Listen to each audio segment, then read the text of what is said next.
Assalamu alaikum. Hi, students and friends. This is your host and teacher Sayyid Ayazuddin Haider. I'm continuing my video session for past papers, and I was doing O-level past papers. Syllabus code is 5070. This time I have selected variant 21 of May-June 2024. It's paper 2 theory, and it's of 1 hour 45 minutes. You have to answer on the question paper, and you have to answer all the questions. There are no choices in this question. You can use calculator. The total mark for this paper is 80. Periodic table is printed in the question paper. So let's start the paper. So here's question number 1. Choose from the following substances to answer the questions. So we have substances carbon, chlorine, glucose, hydrated copper 2 sulfate, iron, magnesium sulfate, methanoic acid, methanol, nickel, silicon 4 oxide, vanadium 5 oxide. Each substance can be used once, more than once, or not at all. State which substance A is a catalyst in the Haber process. This is something which you have to learn by heart. It's iron. So I will write iron here. B has a giant covalent structure.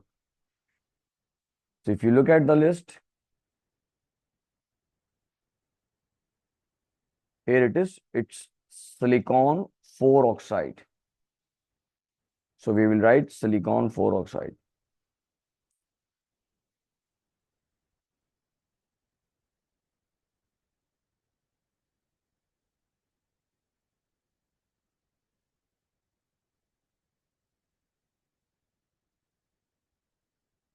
C changes from a blue solid to a white solid when heated. It must be hydrated copper 2 sulfate. Hydrated copper 2 sulfate is blue in color, and if you heat it, it will turn to white as it loses water, which means it becomes dehydrated. So I will write hydrated copper 2 sulfate here.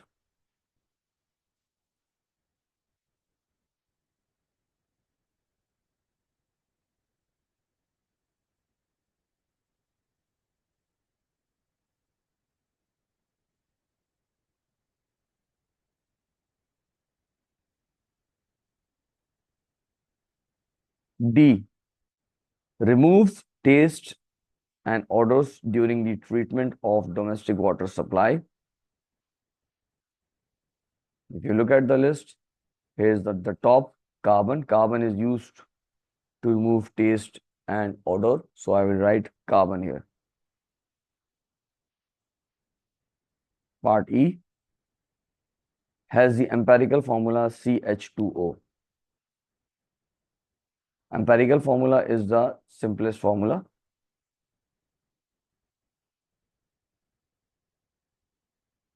And it's of compounds. So you can have empirical formula of glucose here, magnesium sulfate, methanoic acid, methanol, even silicon 4 oxide, vanadium 5 oxide. You can have empirical formula of these.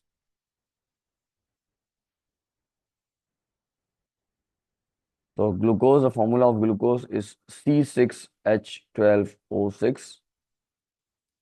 If you write the empirical formula, it will become CH2O. So I think this must be the right answer for your convenience. I'm looking at the other choices. Magnesium sulfate, MgSO4. It must have same empirical formula. What about methanoic acid? It's HCOOH or H2CO2.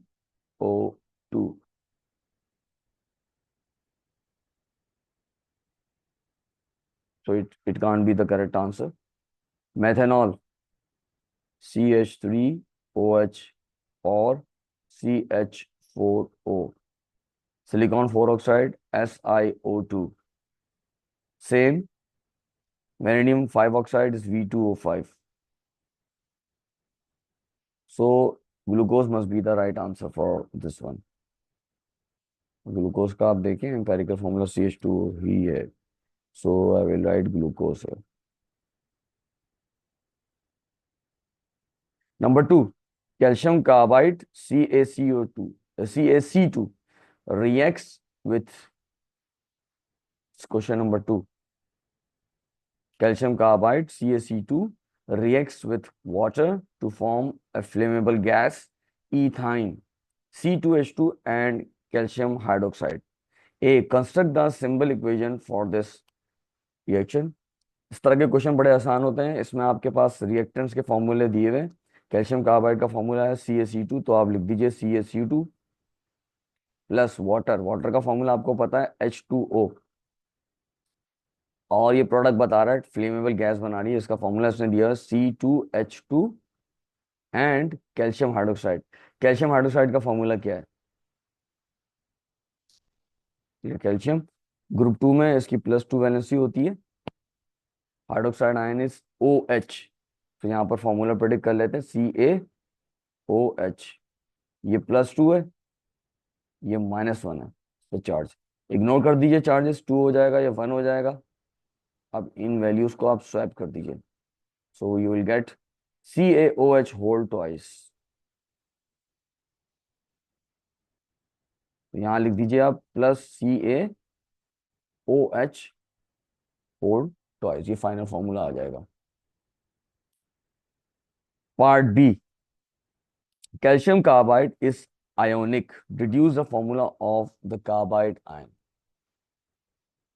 Carbide ion का ये formula predict करने के लिए कह रहा है.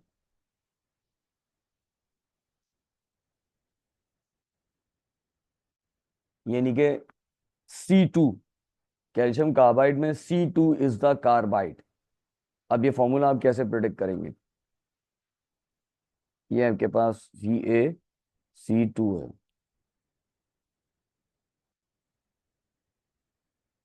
ठीक है, इसको हम 1 ले लेते हैं. यहाँ पे 1 एटम है और कार्बाइड का 2 है. ठीक है,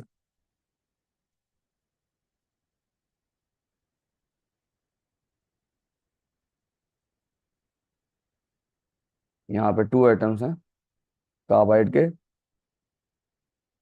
तो मैंने 2 ले लिए एटम्स. ठीक, अगर इसको आप स्वैप कीजिए तो ये इस तरह बनेगा 1, और यहाँ पर 2 आ जाएगा. 2 कैल्शियम पे चार्ज +2 हो जाएगा कैल्शियम पे, और कार्बन पे -1 आएगा. ये कार्बन पे -1 आ रहा है, और यहाँ पर 2 दिया हुआ है C2, तो C2 पे चार्ज पूछ रहे हैं. ये C2 is the carbide ion. Carbide ion is C2. तो C2 पे आप चार्ज जब आप बताएंगे तो -2 हो जाएगा. तो C2 का आप चार्ज लिख देंगे C2 -2. Don't write -1. Part C, figure 2.1 shows the displayed formula of ethyne. ये डिस्प्लेड फॉर्मूला दिया हुआ है इथाइन का.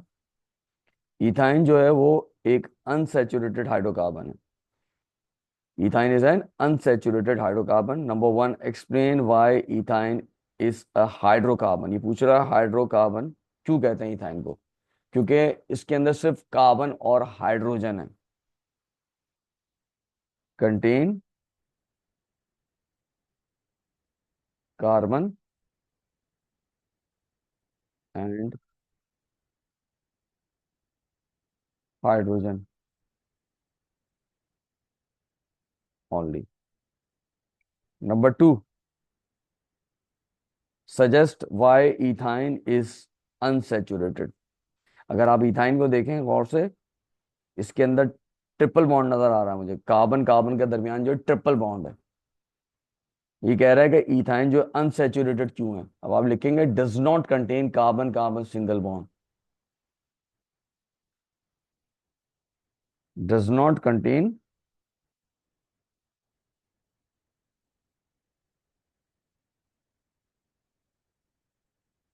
Carbon carbon single bond.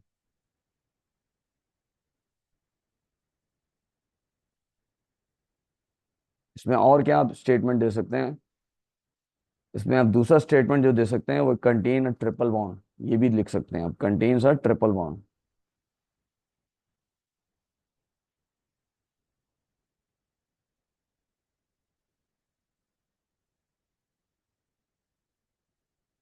Number 3, aqueous bromine reacts with ethyne. Predict the color change that happens during this reaction.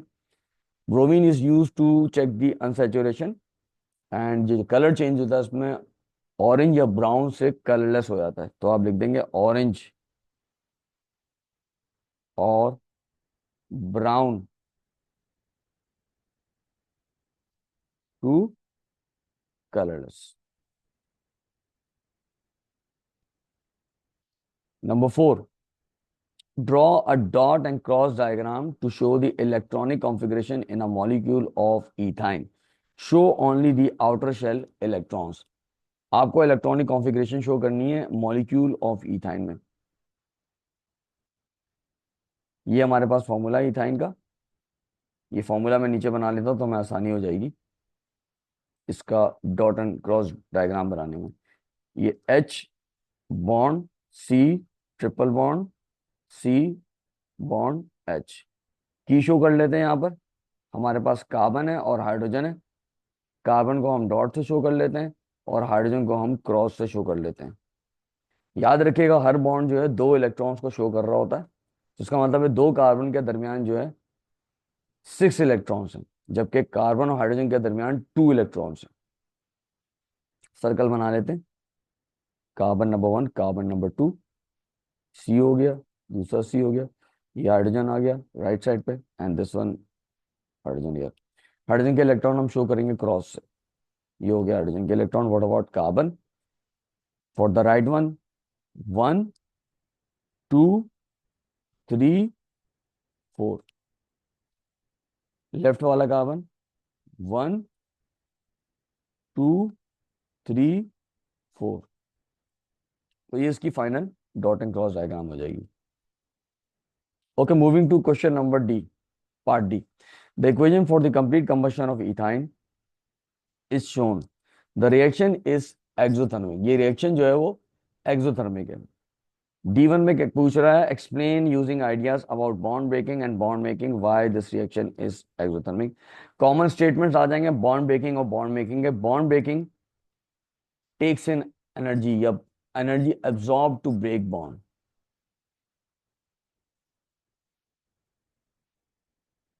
Bond breaking is endothermic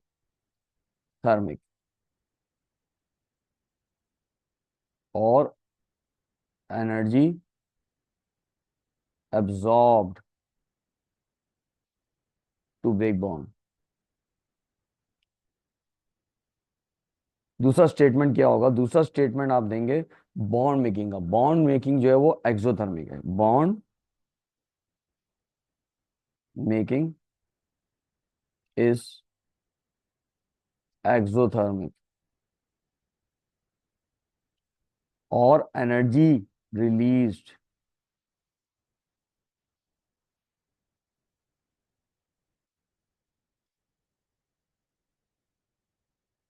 on making bonds. ये आपको यहां पर सिर्फ 1 मार्क्स मिलेंगे। फाइनल स्टेटमेंट आप बताएंगे कि ये रिएक्शन एक्सोथर्मिक क्यों है, इस पर आपको दूसरे मार्क मिलेगा, जो कि आप लिखेंगे more energy released than absorbed. यहाँ पे ज्यादा एनर्जी रिलीज हो रही है, more energy released than absorbed. अगर ये एंडोथर्मिक होता आप लिख देते more energy absorb than release. Part 2 पे आए थे, complete the reaction pathway diagram in figure 2.2 for the complete combustion of ethyne.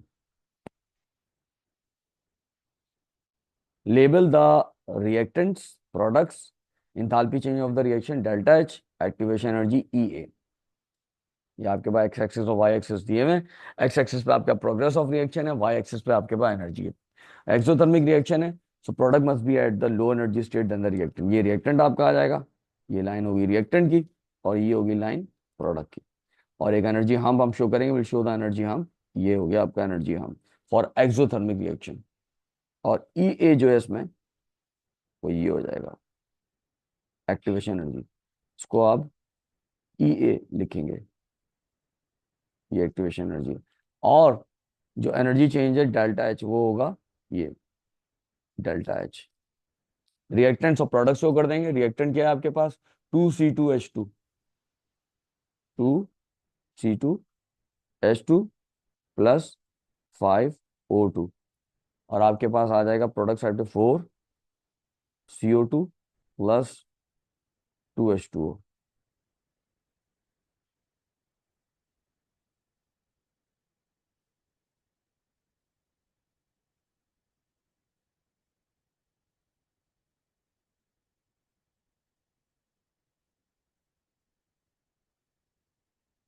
ये इस तरह आपकी डायग्राम कंप्लीट हो जाएगी। Moving to question number 3, aqueous ammonium nitrate decomposes when heated to form nitrogen। ये रिएक्शन है, NH4NO2 gives N2 plus 2H2O। A 25 centimeter cube sample of 0.133 mole per dm cube NH4NO2 is completely decomposed। Calculate the volume of nitrogen formed measured at RTP, which is room temperature and pressure। Give your answers to two significant figures। हमको volume calculate करना है, यहाँ पर nitrogen जो produce हो रही है इसका वॉल्यूम मुझे कैलकुलेट करना। For this I need the moles of nitrogen. तो मेरे पास जो इन्फॉर्मेशन दी हुई है वो अमोनियम नाइट्रेट की दी हुई है, इससे मैं मोल्स निकाल लूंगा अमोनियम नाइट्रेट के। और चूंकि दोनों का रेशियो 1:1 है, so it becomes easier for us to calculate the moles of nitrogen. ठीक है, तो पहले हम मोल्स निकाल लेते हैं अमोनियम नाइट्रेट के, अमोनियम नाइट्राइट के, sorry, moles of ammonium nitrate which is NH4NO2। NH4NO2 is ammonium nitrite। 0.113, sorry, 0.133 mole per dm cube means 1000 centimeter cube contains 0.133 moles। Therefore 25 centimeter cube contains x moles। So x हो जाएगा is equal to 25 multiply by 0.133 और इसको आप divide कर देंगे 1000 से।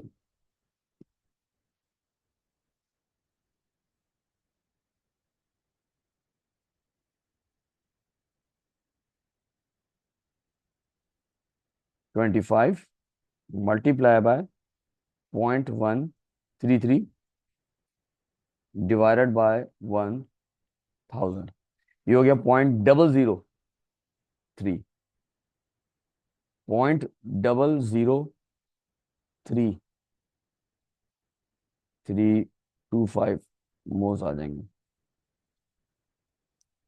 Mole ratio लिख लेते हैं,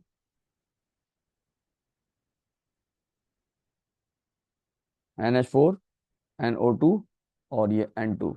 1 मोल 1 मोल 1 मोल प्रोड्यूस कर रहा है, तो 0.03325 मोल्स एक्स मोल प्रोड्यूस करेगा, जो कि सेम हो जाएंगे।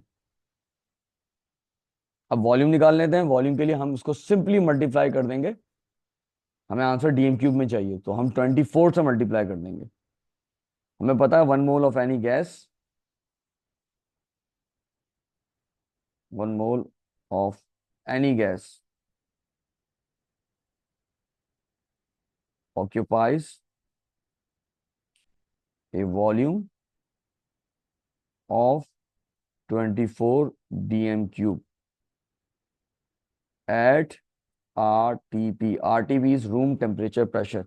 तो आप ये मल्टीप्लाई कर दीजिए, volume of N2 moles into 24। So moles मेरे पास है 0.00335 मल्टीप्लाई बाय 24, और आंसर मेरे पास आ जाएगा 0.0798।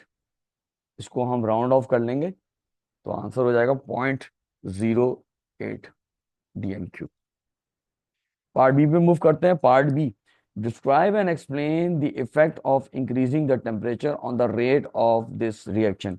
टेम्परेचर आप बढ़ा रहे हैं, रेट ऑफ रिएक्शन पे क्या फर्क पड़ेगा हमें पता है, टेम्परेचर बढ़ाने से रेट इंक्रीज होता है। तो सिंपली आप ये स्टेटमेंट तो लिख देंगे, रेट इंक्रीजेस।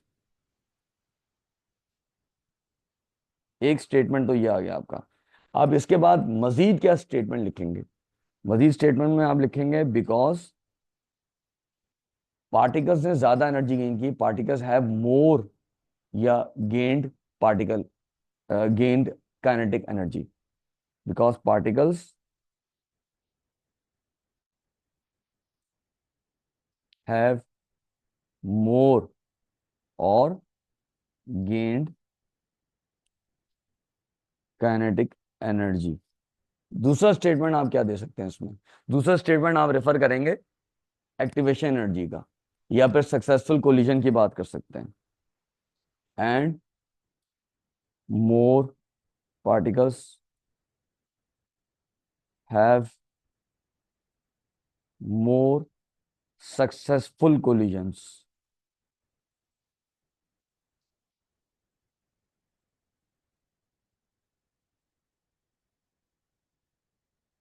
और मोर पर यहाँ पे आप प्रोपोर्शन ऑफ पार्टिकल्स की आप बात करेंगे, प्रोपोर्शन या परसेंटेज की आप बात करेंगे। और higher number of particles, higher number of particles लिख दीजिए आप, प्रोपोर्शन दे दें आप, या फिर मोर पार्टिकल्स लिख लें आप। Have kinetic energy, have activation energy equal to, have energy equal to और higher than activation energy, have energy equal to और higher than activation energy. E A represent कर रहा है एक्टिवेशन एनर्जी को। Moving to next question, part C, describe and explain the effect of decreasing the concentration of ammonium nitrite on the rate of this reaction. अब मैं concentration decrease कर रहा हूं, इस पे क्या फर्क पड़ेगा रेट पे? डेफिनेटली रेट डिक्रीज हो जाएगा। तो एक स्टेटमेंट आपका ये आ गया, रेट डिक्रीजेस लिख देंगे आप।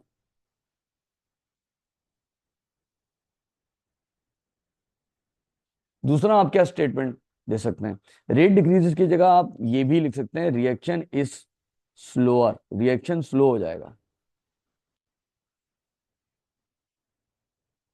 ये तो ऑप्शन वाले स्टेटमेंट हो गया पहला वाला। वजह क्या है, क्यों यहां पर कम पार्टिकल्स हो जाएंगे पर यूनिट वॉल्यूम, बिकॉज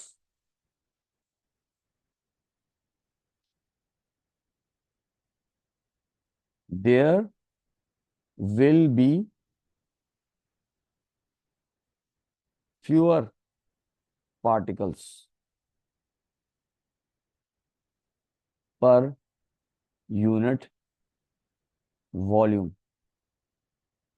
यहां पर बात खत्म नहीं होगी। ये दो स्टेटमेंट लिखने के बाद आप बात खत्म नहीं करेंगे, एक स्टेटमेंट आपको और देना होगा। यहां पर आखिरी स्टेटमेंट क्या होगा? फ्यूअर कोलिजन हो जाएंगे, there will be fewer collisions per second, there will be collision कम हो जाएगा,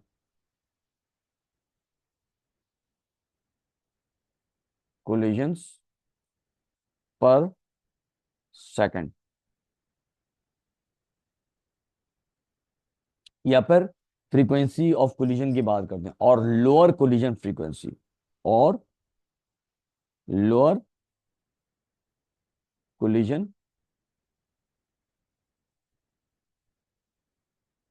frequency.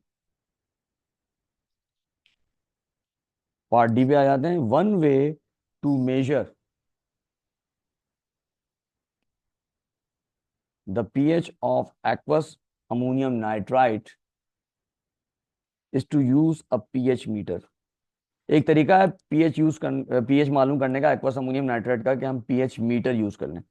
Describe one other way to measure the pH of aqueous ammonium nitrate. Definitely दूसरा तरीकेकार हमारे पास हो सकता है जो सिलेबस में आपके है, वो है यूनिवर्सल इंडिकेटर पेपर। अब स्ट्रेट अवे लिख दीजिए यूनिवर्सल इंडिकेटर पेपर। एक स्टेटमेंट और आएगा, आपको मैच करना पड़ेगा कलर जो ऑब्टेन होगा with a pH colour charge. तो आप लिखेंगे मैच द कलर ऑब्टेन। यहां पर कलर ऑब्टेन होता है यूनिवर्सल इंडिकेटर में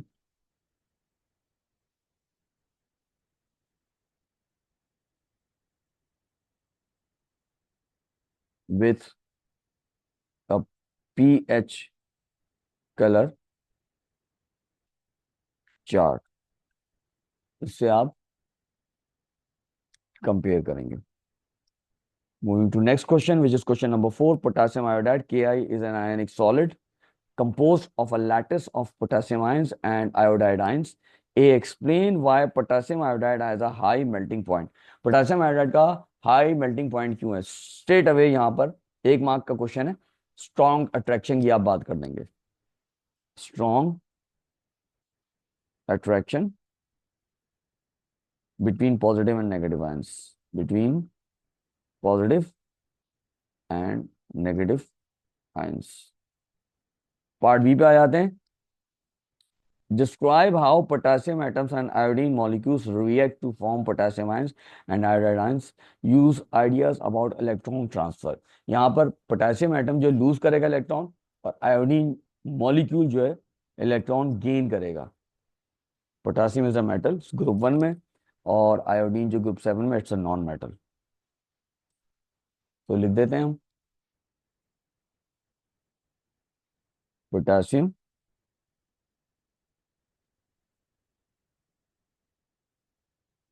atom lose electron, iodine molecule gain electrons. इसका कंप्लीट आंसर होगा number C. Predict the products at each electrode during the electrolysis of concentrated aqueous potassium iodide. Potassium iodide का formula Ki is given, और ये कह रहा है concentrated aqueous potassium iodide है। तो एनोड पे कंसंट्रेटेड में हमें आयोडीन मिल जाएगा। तो आप एनोड पे बता दीजिए I2 लिख दीजिए, या फिर आयोडीन लिख दीजिए। कैथोड पे you will never get potassium. The reason is that potassium is highly reactive metal. So you will get hydrogen H2 gas, या फिर हाइड्रोजन मिलेगी, हाइड्रोजन गैस। पार्ट डी पे आ जाते हैं। Aqueous potassium iodide reacts with aqueous acidified potassium manganate 7.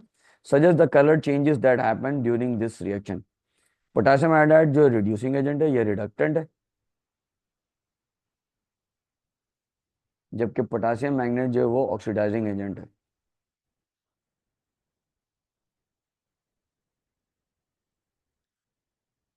तो initial जो colour होगा सॉल्यूशन का वो होगा पोटेशियम मैग्नेट के। तो पोटेशियम मैग्नेट का कलर पर्पल होता है, और पोटेशियम आयोडाइड का जो है वो कलरलेस होता है। तो जब पोटेशियम आयोडाइड जो है ये कलरलेस होता है, ये कलरलेस सामने वाले को जब रिड्यूस करता है तो ये चेंज हो जाता है ब्राउन में, कलरलेस टू ब्राउन। और पोटेशियम मैग्नेट जो है इसका कलर होता है पर्पल, पर्पल या पिंक। और ये सामने वाले को जब ऑक्सीडाइज करता है इसका कलर चेंज हो जाता है कलरलेस, पर्पल टू कलरलेस या डीकलराइज। तो स्ट्रेट अवे हमारे पास इनिशियल कलर आपके पास आ जाएगा ये पर्पल, फाइनल कलर आ जाएगा ब्राउन। तो पर्पल टू ब्राउन लिख देंगे आप, purple to brown. Part E the ionic equation for the reaction between aqueous potassium iodide and aqueous chlorine is shown. ये 2I minus aqueous plus Cl2 aqueous gives I2 aqueous plus 2Cl minus aqueous. Explain in terms of electrons why this reaction involves both oxidation and reduction. ये आप देख सकते हैं iodide minus से 0 पे आ रहा है, यहाँ पे 0 है, तो चार्ज कौन सा 0 है, इसने इलेक्ट्रॉन लूज किया है। I माइनस और आयोडाइड, ऑक्सीडाइज्ड, ये ऑक्सीडाइज्ड हो गया। क्यों? क्योंकि इसने इलेक्ट्रॉन लूज किया, बिकॉज इट लूजेस इलेक्ट्रॉन, इसने इलेक्ट्रॉन लूज किया, इसी वजह से यहाँ पे जीरो चार्ज आया। What about Cl2? Cl2 पे जीरो है और यहाँ पर माइनस आ रहा है, इसका मतलब है इसने इलेक्ट्रॉन गेन किया है। तो आप लिखेंगे क्लोरीन, Cl2 और chlorine reduced because it gains electron या gain electrons.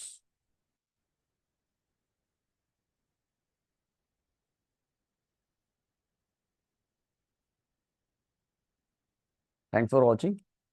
Press like and share my videos. For more videos, subscribe to my channel and press the bell icon.